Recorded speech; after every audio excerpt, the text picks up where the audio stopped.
Not everybody has room for two nightstands, and sometimes you want to repurpose a single nightstand into something else.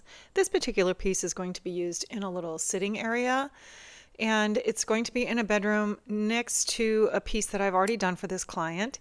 So they're going to coordinate. They're not going to match, of course, they're going to coordinate, but those little octagonal feet and a few other details about this she really wants to change. So the first thing I need to do is start getting all the old hardware off. This piece is made by Henredon, and anybody that knows them, it's a really high quality. You can see from the interior, this is a solid wood, really high quality piece. And a piece like this is a fantastic beginner project, and I talk about all of these details in my beginner's guide, which you can find on my website. But I got everything all cleaned up, and now I need to address these little octagonal bun feet. They're not the favorite of my clients. She wants to remove them and put something else in its place. But I have a little work to do with them because these are attached a little differently than a lot of feet you may find where you can just unscrew them. These actually have really long screws that go down through the feet all the way into the piece. So it does take a long screwdriver. You can't do this with a drill bit unless you've got something really creative that can go all the way down there, which I don't have. So I've got to do all that by hand. And then they were also glued. So they weren't intending for these to come off, so they're going to take a little work to remove. I've got a slanted putty knife, and I'm taking that to get these off of there. And there they are. So I just repeat the process on all of them. I mean, if you're a fan of these feet, they are kind of cool and would be great, but they just didn't go with the vibe in her room. So she was like, I need something else a little more simple, and she wanted something square. So we ordered some new little feet for them. These come with a screw already attached. They have the hanger bolt already in them, and I'm just marking the placement of them. They're small, so you don't have a lot of different options with where to put them. So I'm just making sure they're out towards the edge and centered, and I'm going to mark it and measure it so that I can make them all the same spacing from the edge. I measure it in both directions and kind of create the X, and then X marks the spot, and that's where I'll drill. You do have to be careful that you don't get too close to the edge, because if you're putting a long screw down in there, because of the angle of the base, you can go right through the wood. So you got to be careful. I'm installing a Forstner bit on my drill because I'm going to recess the T-nuts that hold the hanger bolt that's on the foot. So this is going exactly, I put the center of it exactly on my dot, or my X that I put there. That's going to be the center of it. And this is going to be making a inch and a half, I think it's an inch and a half across, a flat area so that it will recess down into the wood. This is a step that not everybody does, but it bothers me when I look under the piece and I can see the gap or the spacing where that T-nut sits on top of the wood. So I like to set it down in the wood a little bit better. So I'm just making my way around the piece, and I'm doing all four of them, and I just take the T-nut every once in a while and check how deep I'm going. You can put a little mark on the side so you know how deep, but this one's pretty shallow, so I'm just kind of winging it like this. They'll be all pretty darn close.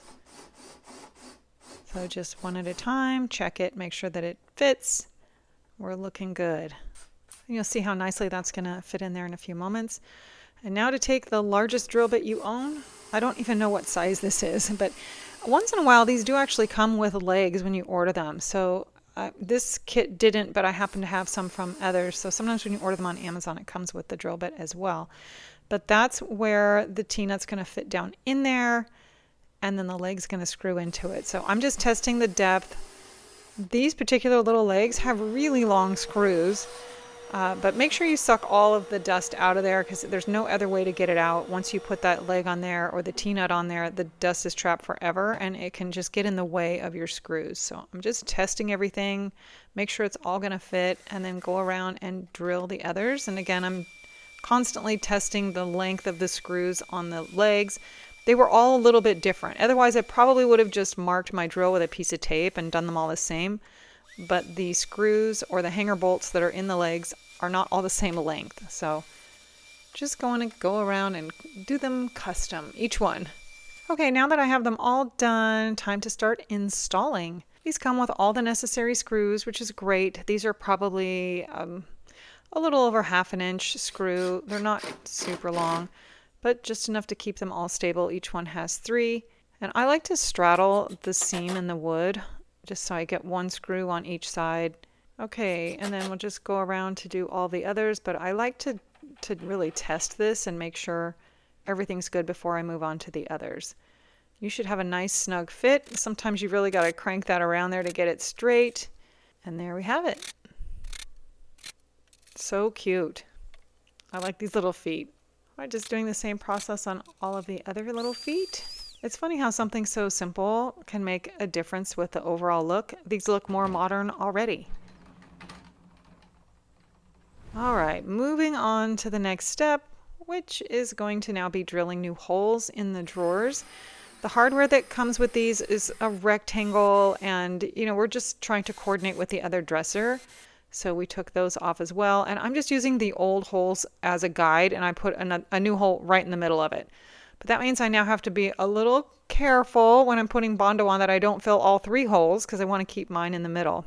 So I put some hardener in the Bondo. That's what the blue stuff is. I get a lot of questions about what were you putting in there. Bondo is a 2-part process. It's a 2-part product, and it's got the putty itself, and then you add some of the cream hardener that causes the chemical reaction and makes it set up. I also put some of that in a few little dents and dings I had on the top, and now that everything has set up, it's probably been 30 minutes or so. Everything's hard. You can sand it all down smooth. And while I'm at it, I'm scuff sanding the rest of it. I'm using 120 grit sanding net to get that all sanded, and I'm also doing the same to the drawers now, getting that Bondo all smoothed down and then scuff sanding. I switched to my interface pad because now I've got a lot of little angles to do, and the edges of the top and the base, so I switched to the pad, and then I'm going around and doing the rounded areas on the drawers as well. Time to get everything cleaned up. This is just a damp microfiber towel. It's a barely damp microfiber towel because now that I have scuff sanded, I don't want to get it too wet.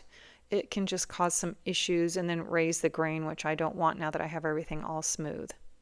So once I get everything all clean, time to get the drawers back in, and this one is ready to go. And then I decided I think I would rather paint the feet off of this and put them on a box. That way I can get really good coverage. They weren't very tall, so I was thinking I'm going to have a hard time painting the inside of these without flipping it over, or just take the feet off. I'm going to set it on some scrap 2x4s just to get it up off of my dolly, and then the little legs are going to sit in boxes. I drilled holes in the top of the boxes, and you can see my little boxes already have paint on them. I've used them several times. Time for some primer. Just getting a nice, good, solid coat of primer so all those color variations disappear. Priming the legs. See, they're much easier to paint on the box. In between coats, I always sand. I love sanding the primer coat. It really gives me a good idea of, how smooth I can get everything, but also I can double check to make sure I don't have any other dents or dings or scrapes and things that I need to fill.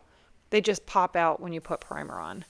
Here's our color. Of course, we are coordinating with that other dresser, so of course we're going with black. This bold black is one of my favorite blacks. I feel like it's the blackest of blacks, if that makes sense. There are some really good other black paints out there, but this is my favorite. I use it on most things that I paint black. All right, just some really good coverage. Of course, this is a great beginner project. As I mentioned earlier, you don't have to have the sprayer. It just makes things go a little bit faster. In between coats, I am touching up all sides of the drawers. I did the bottom, sides, the top. I always do this in between coats so that I can blend it in with the next sprayed coat. And now I'm going to be spraying the second coat. I let that second coat dry, sand it in between. And now this is my top coat. I installed the new hardware to coordinate with the dresser, but let's take a look back at where this little nightstand started, and here it is now. I think this is going to coordinate nicely with the other piece and just give her a really cute little table. She's going to use this as a table in a sitting area. And if you like these kind of transformations, be sure to hit that subscribe button and follow for more.